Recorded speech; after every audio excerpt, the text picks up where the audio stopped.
कहानी का नाम मायका और ससुराल है। मायके जाने की तैयारी करती संजना का मन ये सोचकर एक तरफ तो हर्षोल्लास से भर रहा था कि सालों बाद अपनी माँ से मिलेगी और उनकी सेवा करेगी। भाई बहन भतीजे भतीजी से मिलेगी, ढेर सारी बातें करेगी। भाई बहन के बेटे तो अब बड़े हो गए होंगे, उनके चेहरे पर मूछें भी आ गई होंगी। अब तो मेरा भतीजा और भांजा खुद दो बच्चों का बाप बन गया है।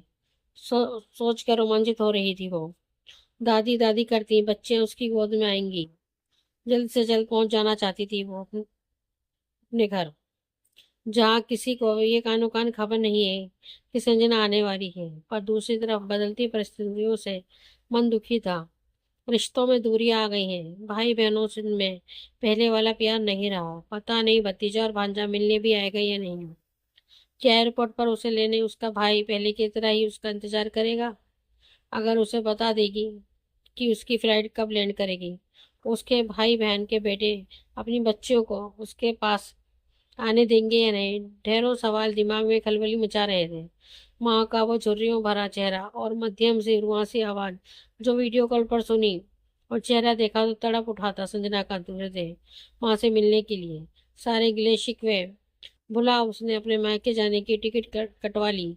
पति को बताया तो उन्होंने तुरंत हामी भर दी। मुकेश बोले, मैंने तो तुम्हें मायके जाने से कभी नहीं रोका संजना, तुम्हारा जब तक मन लगे वहां रहना। जब आने का मन करे बोल देना, मैं वापसी की टिकट भेज दूंगा। कैसे कहती मुकेश से वो की जो भाई बहन उसके आने की बेसब्री से इंतजार करते थे, अब एक फोन पर भी नहीं पूछते हैं कि संजना कब आओगी। कई साल हो गए मिले हुए, तुम्हें देखे हुए। इस बार छुट्टियों में आ जाओ। और जब अपने आने की खबर भाई को देने के लिए फोन किया तो उनकी आवाज में उदासी ही झलकी। शायद इस चिंता में डूब गए थे कि कहीं अपना हिस्सा मांगने तो नहीं जाएगी। माँ तो संजना का इंतजार करते करते थक गई। अब उनको ना तो दिखाई देता है ना ही ठीक से सुनाई देता है, फिर भी वो स्पर्श और आहट से भी उसे पहचान जाएंगी। वो बुद्ध बनी बिस्तर पर बैठी रहती है और आहट पर थोड़ा ठिठक जाती है। उससे जबरन सभी कागजातों पर हस्ताक्षर करवाते गए थे। बेटे की खुशी और लोक लाज के डर से कभी कुछ बोली ही नहीं। कुछ भी हो बेटा जैसा रखेगा वैसे ही तो रहना है। बेटियों के पास उनके ससुराल में तो रह नहीं सकती। मुखागिन भी तो बेटे के हाथ से ही नसीब होगी, बेटियां तो पराया धन होती हैं। एक बार कन्यादान कर लिया तो उन पर अपनी जिम्मेदारियों को तो नहीं लादा जा सकता। पूनम जी आज भी पुरानी विचारधारा में ही जी रही थी। संजना ने कितनी दफा समझाया, माँ आपको यहाँ दिक्कत हो रही है, जरा भी तो मैं और आपके दामाद जी आकर आपको ले जाते हैं। यहाँ आप हमारे साथ रहिए। अब तो मेरे ससुराल से में भी सभी भाइयों के बीच बंटवारा हो गया है, तो आपको कोई दिक्कत नहीं होगी। जैसे भाई आपका बेटा है वैसे ही तो मैं आपकी बेटी हूँ। और जिस तरह मैंने मुकेश जी के परिवार और उनके सभी रिश्तों को अपना लिया है, ठीक उसी तरह तो मेरा परिवार उनके लिए है। आप यहाँ कर रहिए तो मन निश्चिंत रहेगा। आपका अच्छे से अच्छे डॉक्टर से इलाज करवाएंगे तो शायद आपकी आंखों की रोशनी वापस आ जाए और आपके कान के लिए मशीन भी आ जाएगी। पर पूनम जी ने तो कसम खा ली थी कि वो चाहे भूख मर जाएं पर बेटे की दहलीज पार नहीं करेंगे। अपना वो घर जो अपनी मेहनत से खून पसीने की कमाई से दोनों पति पत्नी ने अपने सपनों का महल बनाया था, वो तो बेटे ने बेच दिया। जब पति भी उसके कंधों पर बच्चों की जिम्मेदारियां छोड़कर स्वर्ग सिधार गए, अब बेटा जहाँ जैसा रखेगा वैसे ही रहेगी। गांव में भी बंटवारे के बाद मिली सारी जमीन और पुश्तैनी घर बेटे ने बेच दिया। माँ गांव वाले कब्जा कर लेंगे उस जमीन पर, उससे पहले हम उसे बेच ही देते हैं। कितना झटपटाई थी मैं उस दिन पूनम जी, जब 11 साल की उम्र में ब्याह कर अपने ससुराल आई तो उस नए घर से कितना जुड़ाव हो गया था। बंटवारे के बाद उसने अपना वो पसंदीदा कमरा अपने हिस्से में आने के लिए अपनी पति को अपने भाइयों से बात करने के लिए बनाया था। बैग पैक करते वक्त संजना के मन में एक डर समाया हुआ था कि वहाँ क्या सब उसे देखकर पहले की तरह खुश होंगे। पिता को गुजरे 15 साल हो गए थे, उन्होंने मरने से पहले अपनी वसीयत नहीं बनाई तो उनकी संपत्ति पर उनके इकलौते बेटे का ही पूरा अधिकार बन गया था। बहनों के बीच संपत्ति बंटवारे वाली बात उठी ही नहीं। दोनों बहनों ने सिर्फ इतना ही तो चाहा था कि पिता की खरीदी जमीन पर उनके द्वारा बनवाया गया जिसमें तीनों भाई बहनों का बचपन बीता वो घर न बिके। पर संजना का भाई दोस्तों के बहकावे में आ गया जब उन्होंने बार बार इस बात को दोहराया कि अब पिता के जाने के बाद तेरी दोनों बहनें कभी भी अपना हिस्सा अपने पिता के मकान पर मांग सकती हैं, तो तुम उस मकान को बेच दो।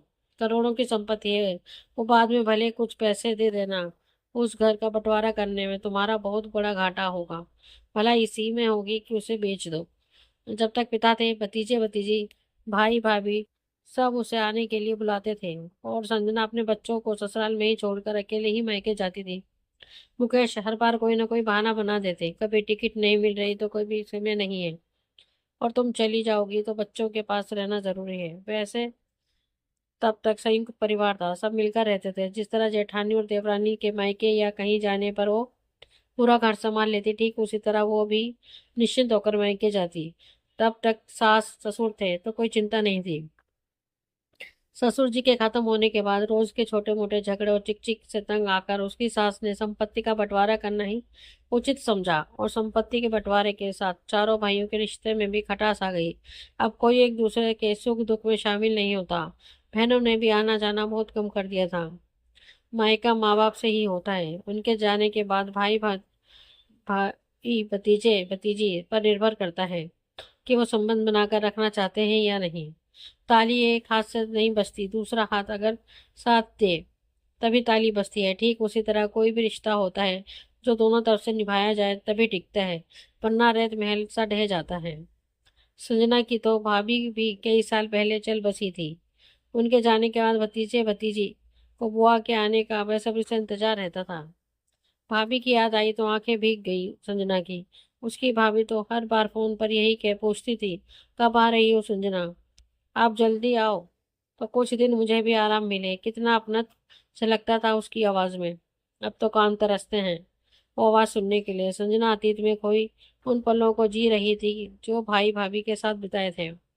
मंजली भाभी कहाँ जाने की तैयारी हो रही है, रीता उसकी काम वाली ने चेकते हुए पूछा।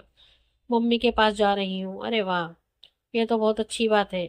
सालों से आपके घर काम कर रही हूँ, आपको कभी मायके जाते नहीं नहीं देखा। हाँ, 20 साल हो गए। दैया रे, कैसे निष्ठुर हैं आपके मायके वाले, कभी आपके मायके से कोई आपकी खोज खबर लेने भी नहीं आता। जा बातें मन बना और जल्दी जल्दी काम निपटा। आंखों के कोर से टपक आए आंसुओं को पहुंचती हुई संजना कुल बोली थी। रीता सच ही तो कह रही थी कि वो लोग निष्ठुर ही तो हैं होते हैं जो बेटी की खोज खबर लेने कभी उसके ससुराल नहीं होते। भाई से तो फोन पर बात किए हुए भी सालों बीत गए थे। उसे अपने बच्चों और मुकेश की भी चिंता हो रही थी कि उसे के जाने के बाद खाने पीने का इंतजाम कैसे करेंगे। बच्चे तो पूरी तरह उस पर निर्भर थे, एक गिलास पानी तक खुद लेकर नहीं पीते थे। संजना के दो बेटे ही हैं, बेटी के लिए मन तरसता है, पर कभी सोचती है अच्छा ही है जो उसकी बेटी नहीं है, वरना मायके और ससुराल के बीच भाइयों के आपसी बंटवारों में उसकी तरह वो भी पिसती रहती। अपनी जेठानी देवरानी जिन्हें अपनी बहन तो सहेली समान मानती थी, अब वो भी उसको देखना पसंद नहीं करती। अब उसने ठान लिया था कि वो रिश्तों के बीच उठी इस दीवार को गिराने का पूरा प्रयास करेगी। उसने अपनी जेठानी की पसंद की खीर बनाई और उन्हें देने गई। उनसे खोइचा लेकर ही तो मायके जाएगी। गले लगकर खूब रोई और पैर छूकर माफी मांगी। जो भी गलती हुई हो हमसे भूल जाइए ना दीदी, इस बंटवारे के दर्द से हमेशा तकलीफ ही मिली है। ठीक कहती हो संजना, तुम निश्चिंत होकर अपनी माँ के पास जाओ। यहाँ हमें ना किसी बात की चिंता मत करना। सासू माँ के दिए गहने उसने अपनी जेठानी के हाथ में दे दिए, जिस कारण उनके बीच मनमुटाव हुआ था। मुझसे ज्यादा आपका अधिकार है इन गहनों पर, नहीं ये तुझ पर ही जचते हैं, और अब उन्हें तू अपने दोनों बेटों की पत्नियों को देना। मन के सारे गिले शिकवे दूर करके ही अपनी जेठानी के हाथों से खोइचा ले अपनी माँ से मिलने बादलों से गुजरती एक शहर से दूसरे शहर जा रही थी।